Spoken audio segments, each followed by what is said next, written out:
All right, live from Seoul, Korea, and Taktegari Comedy Club is the Daniel and Fernando show. I'm Fernando, and this is Daniel. Hey, what's up? Check the mic and make sure it sound right, boys.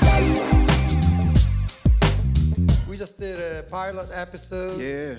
And I just realized I need to do my wordings again. I need to think more before coming to the podcast and all that. Well, what did you feel about the pilot show, man? Nah, the pilot show was good. I think we was figuring out our rhythm, because initially it came because we were just having good conversations. Mm-hmm. Then we had to get comfortable with having good conversations with the camera on us, with mics in our hand, with a few people in the audience. So I think we just had to, find that rhythm. But I think we're here, or we're getting closer to it. All right.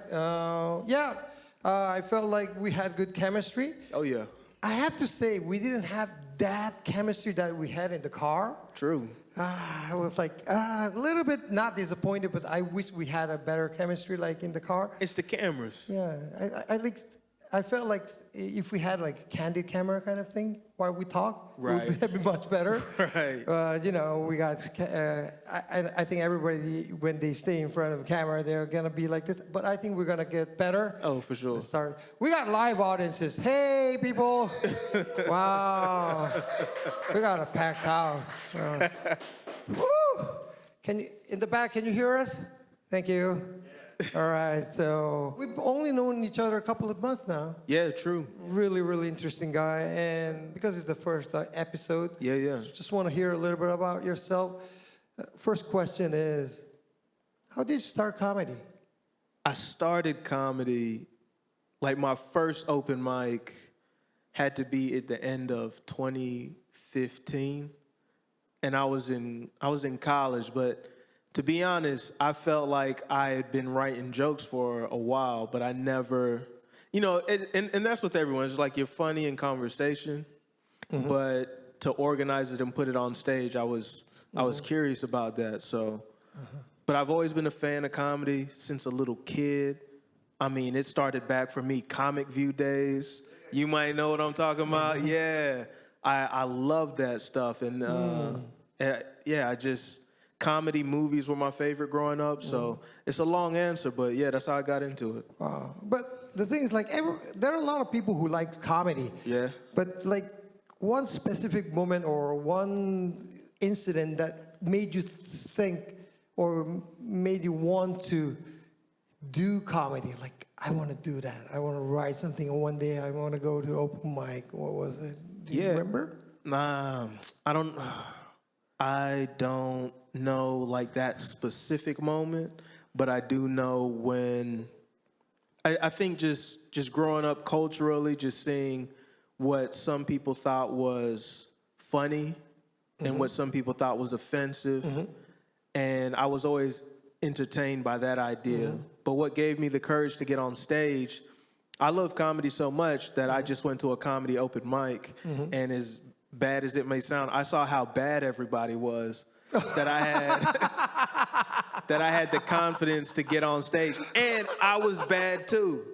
But it kind of like demystified the whole process for me, and I was like, I should at least try. So you were one of those guys who sit in the audience and say like, hey man, I think I can do better than those assholes. Well, they're real horrible. Yeah.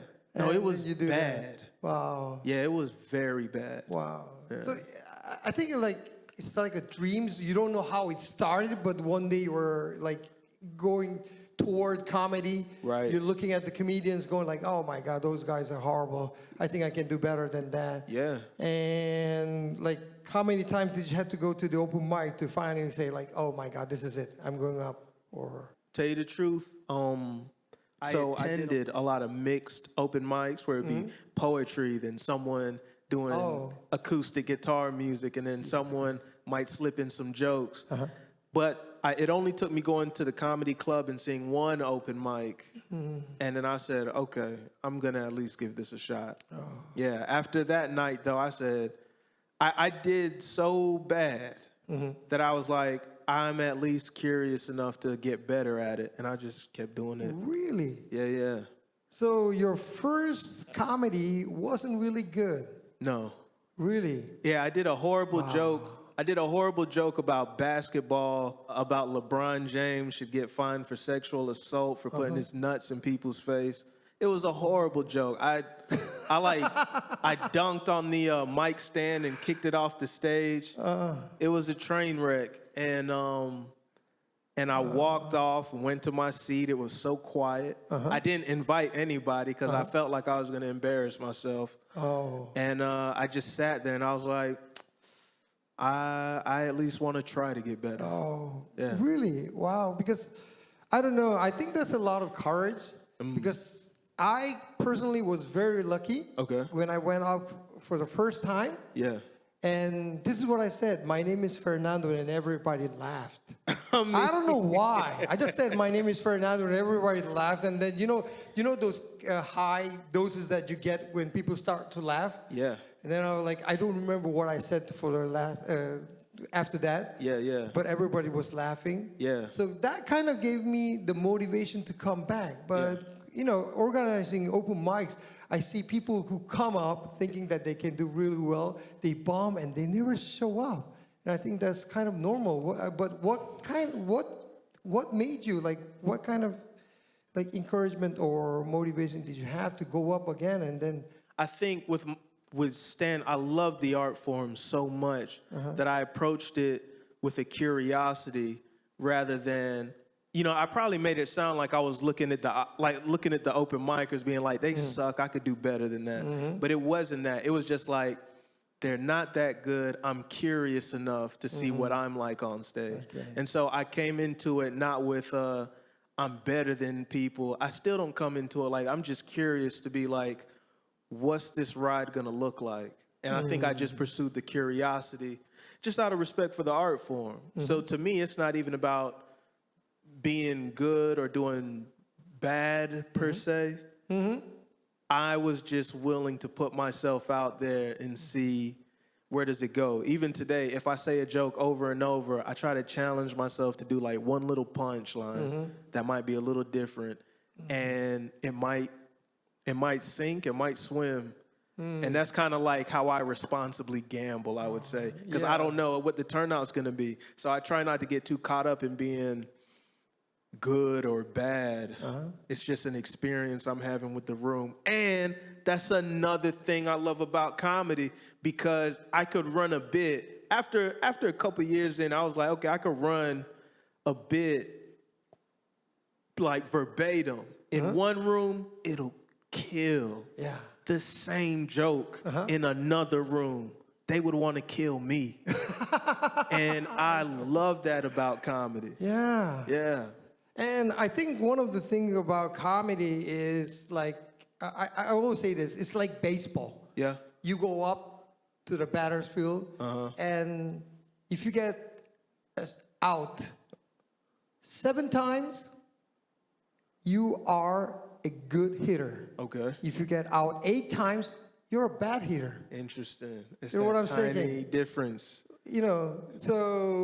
But most of the time you're bombing. you're doing horrible. But it's like getting over it. And then what I really like about comedy is that you get outs all the time. Yeah. And then you have one hit. Yeah. It makes you forget about all the outs that you had. Yeah. You feel good, and you feel like you have been hitting, all the time. Yeah. No, I know what you mean, because it's like, as a kid, I used to skateboard. And I think skateboard, you attempt a trick, and you're probably not going to land it.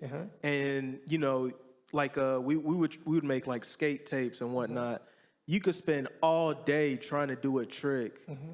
And that one moment that you get it right, it's like you forgive yourself for all the times that it didn't work out.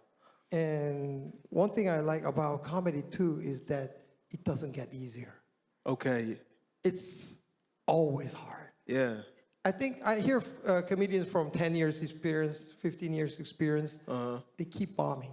Yeah. It's not like if you do it for 10 years, you don't bomb anymore. Right. No matter how much you do, you always get bombed. And, I don't know about you, but when I'm writing, I have no idea if this is funny or not. When I'm like listening to other people's set, Yeah. I know if that's funny or not. Yeah. Even if it's not on stage, if I hear somebody telling me, hey, tell me if this is funny or not, it tells me. Okay. I can hear it and I say, I think that's not really funny, that is funny. Yeah. But when I'm writing something, Yeah. I'm so stupid. Yeah.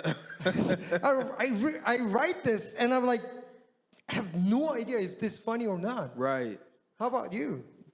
I think what I'm gonna say is gonna end up being in alignment with what you're saying, but I don't know how the crowd's gonna respond to it. I think it's hilarious. Like if I say go from the paper to the stage, that's because I believe in it. I think it's funny. How the crowd responds to it, that's their business. Wow. So I don't know if it's like what you're saying. Like I don't know if others are going to find this funny, but I know I do. Wow. Yeah. Well, I think all the comedians, every comedians have their ways of dealing with bombing.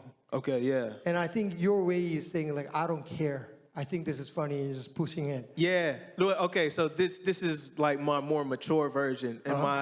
In my younger days, I used to say, I'm not bombing. The audience is gonna bomb.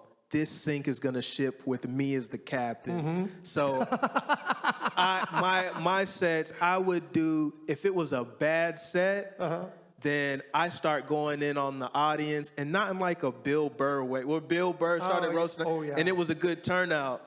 No, I just started blaming them.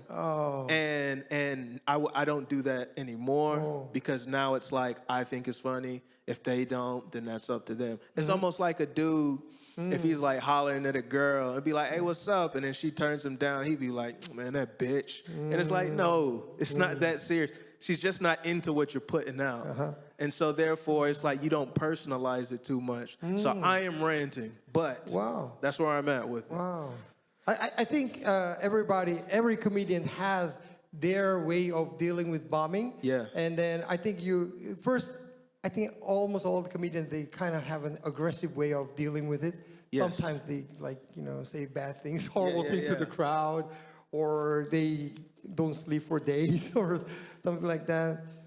My way was, because I don't know if this is funny or not, I cannot blame them for not laughing at a funny thing because I don't know if it's funny. Okay. But I kind of anticipate that they might not like it.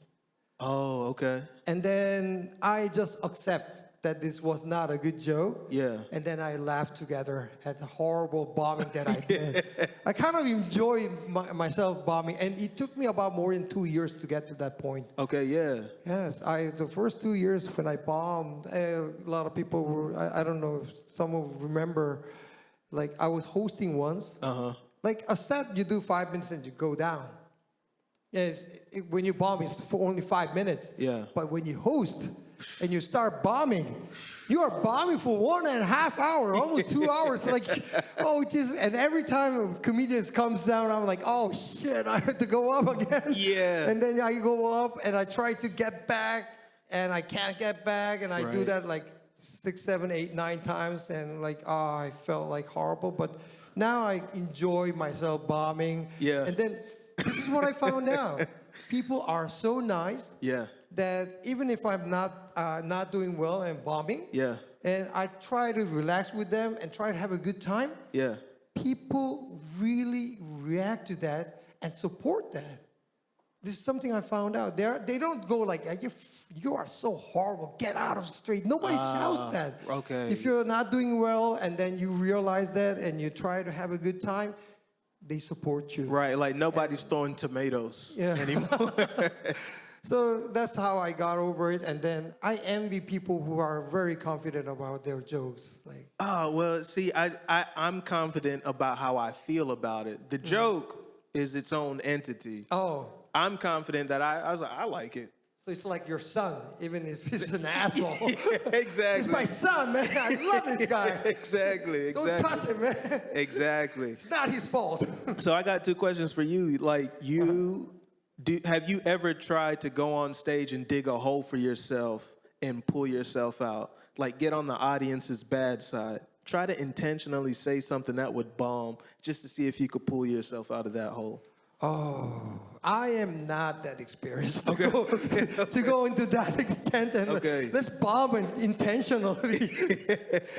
Like 1 minute that I'm like not focusing, I start to feel that I'm bombing. My whole time up there, 5 minutes, it'd be 5 minutes, 20 minutes. I'm concentrating and not bombing. I'm not that experienced to play around and all that. But I have had those moments where the previous guy did really horrible. Yeah. And sometimes when you perform at a bar, you have like 2/3 of the people just out of the chair. Yeah. They're just drinking back there. Doing other things, yeah. And you only have a few people who just stayed. Right. And then it's so rowdy and so loud when you go up. And those are the challenges that I have. And I try to get back. In 1 minute, I'm going to make at least half of those guys come and sit. Okay. And I just have try to do, not instead of set, because I don't know about other people. When people are rowdy, it's not a good idea to do sets. Right. You have to do crowd work. Talk to the guys at the back. And then, make fun of them and try to win them back and start doing it. And I had a couple of moments where I got most of the audience member back to the seat. Yeah. And it was such a great feeling that I had. Yeah. And I didn't do set, but I had a really, really fun time. I don't know if that's somewhat the answer that absolutely no. Just pull to the bomb intentionally. I don't go intentionally, but when there's a bomb situation, pulling back up is one of the challenges that I think a lot of comedians who perform at the bar have to go through. Yeah, no, that's real. That's real. Bar shows make strong comics, because people aren't necessarily there for comedy. So then you're going to convince them on the spot that they might want to be interested. So that takes a different level of skill work, and that is the crowd work thing. Because you don't just go in there with material. They don't care about comedy, but they care about being in that room. Yeah, especially when it's a free open mic. Right. There are people who just came in. They were in a drink, and they just hear comedians like, oh, what the hell is going on? They just start drinking.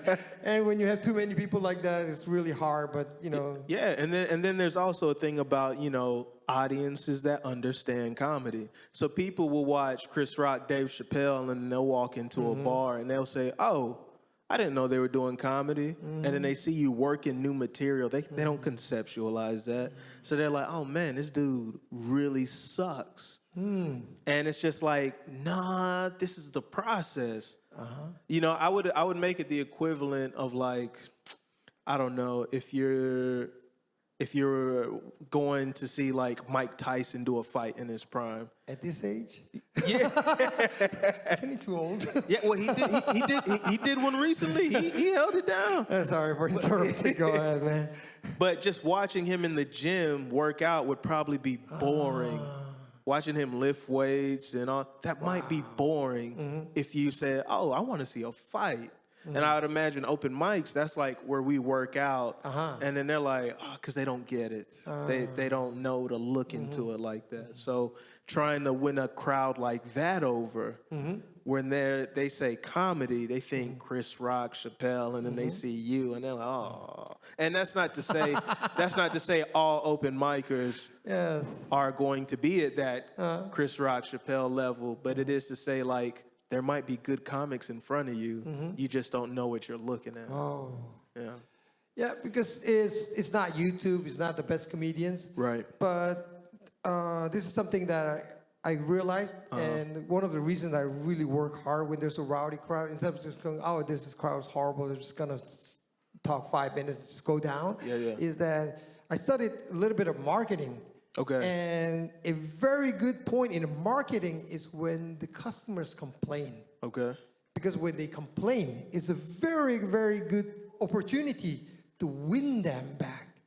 Instead of just a normal customer who just bought it and was just satisfied. Okay. If somebody comes in, and if you deal with that complaint really well, the customer becomes more loyal. Loyal. That's interesting. Yeah, to the company. Yeah. And what I found out was, this is what happened in Busan. Okay. I started doing comedy in Busan. Yeah, and yeah. It was a huge bar. It was a very big bar.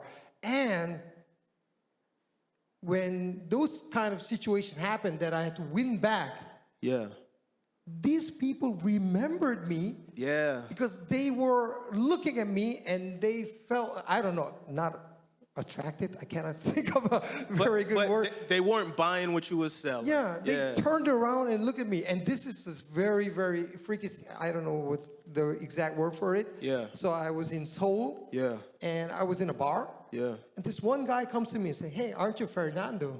I'm like, I didn't know the guy. He's like, "Do I know you?" And I'm like, "Yeah, I saw your comedy in Busan." Yeah. I'm like, "Really?"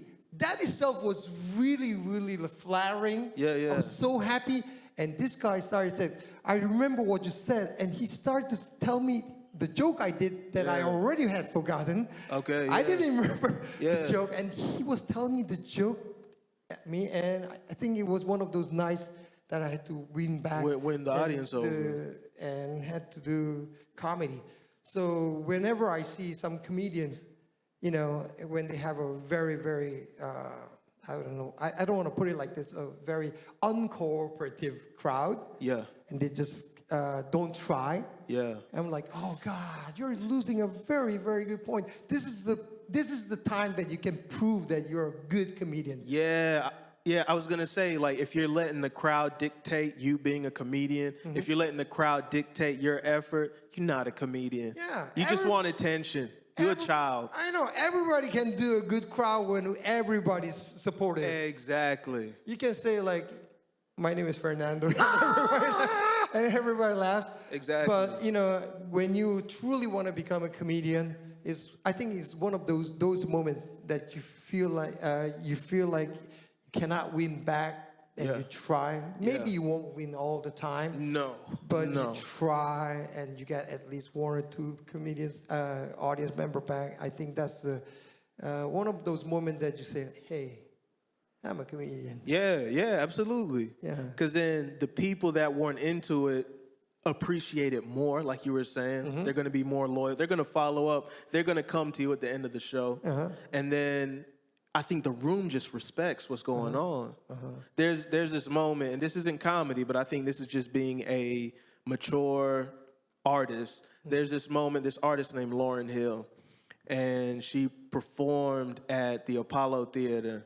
And this was when Apollo, like if you were bad, a dude with a broom would come up and sweep you off the stage. Yeah, I remember. Okay. Yeah. And then pull it off. Yeah. So she was losing the crowd. I think the broom dude was about to come up, but she kept to it. She kept singing it. And I think the crowd responded to that. And then now they cheering her on by the end of the thing. They were more engaged with her at the end of the thing versus if they came out and then they automatically liked it. You know? Yeah. Wow. So I think also the audience Yeah. like to see comedians trying.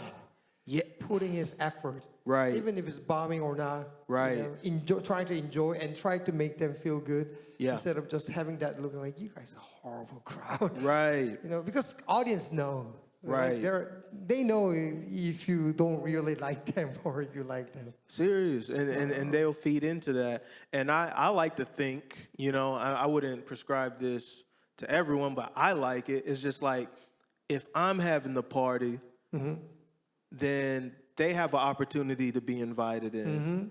But if I go to them looking for the party, you get what I'm saying? Yeah. Now I'm standing out like, will you guys let me in? Ooh. Yeah. And it's just like, nah. Yeah, I think maybe this is going to be one of the last things we have to say for the first part. Yeah. But I think there are some comedians that try to see what they like, what the party is going on, and then try to fit in. Where there are some comedians saying, "I don't know what you guys are doing. The party starts now, and I'm the host. I'm the comedian." Yeah. And I think the crowd likes to see comedians who are confident, say shit to the crowd and don't give a fuck about it. Serious. That's why they come to comedy shows. Serious. Otherwise, they would go to TED Talk. Exactly. Or poetry. Yeah. And no shade to poets. But, You already said it. that's what they want to see. Comedy is tension and release. Yes. Yeah. Yeah. So people want that. All right. Wow. So, yeah, this is our first episode, but I think, we're not really bad. We're trying. Yeah. I think people would like to see us trying. All right, so we could go on. I think we could go on hours and hours. Yeah, absolutely. But let's try. Let's keep talking about this later on. Yeah. Wrap our first part of the episode 1 here. All right. See you in a moment. See ya. Check the mic and make sure it sound right, boys.